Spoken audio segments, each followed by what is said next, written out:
Hello guys, maayong buntag. Di aday mi sa Panabo City Seawall and Park.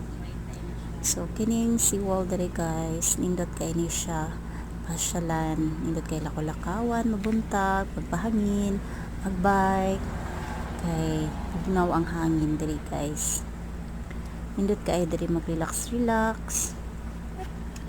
pahuway lang, lingkod-lingkod. Nya nindot po ang mga tanawin ng dagat, ang tanawin sa dagat guys, paypayin. Tapos na siya mga parke na mga pwede ni mo bisitahon. Ano siya kuan, magpakita ni siya mga buluhaton sa aquaculture at fish farming. Kani guys, kaon na gid mi diri, kawa may naka-jogging kay udtohan naman mig mata. Nya may gali ka dili kayo init.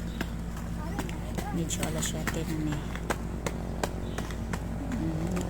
Lokasyon kay ani guys, makita lang ni sa Panabo, Davao del Norte. So bisitahan ninyo ni diri guys. Kung taga Panabo ka, bisitahan ninyo ni diri. Makarelax mo, mag-enjoy sa mga nindot nga talan-awon, mag-istorya.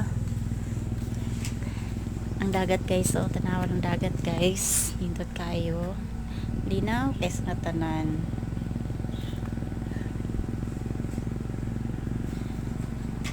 Yeah guys, so kaya mag-jogging na pa isa, nag-jogging siya na lang dito isa. Okay, gitambad na pag-jogging. Bana nag-jogging ganina. Pag mag-jogging, kaubanat. Muna akong anak guys. Pangkuan na siya. Pusog dagan. Practice ko siya drive. Asa? Kani iring dahil sa dirira sa seawall guys. Kambyada. Ang buto, mas mga tagiya. Nya, buhi na siya diri guys. Kada gabi na ay night market diri. Siyempre gabi ikot night market shop.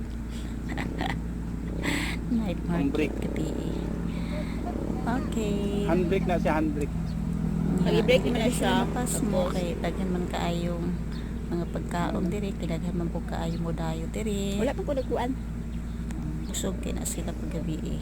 Pag adlaw, wala na siya katao-tao. Makita ni mo diri kada lang mag-jogging, magpahangin, o sa pa, maglatag na sila diri. Tana lang siya kay willing na siya learn to drive. Munay hitsura sa adlaw. Pag-istorya. Walay nagtuko dira. Okay.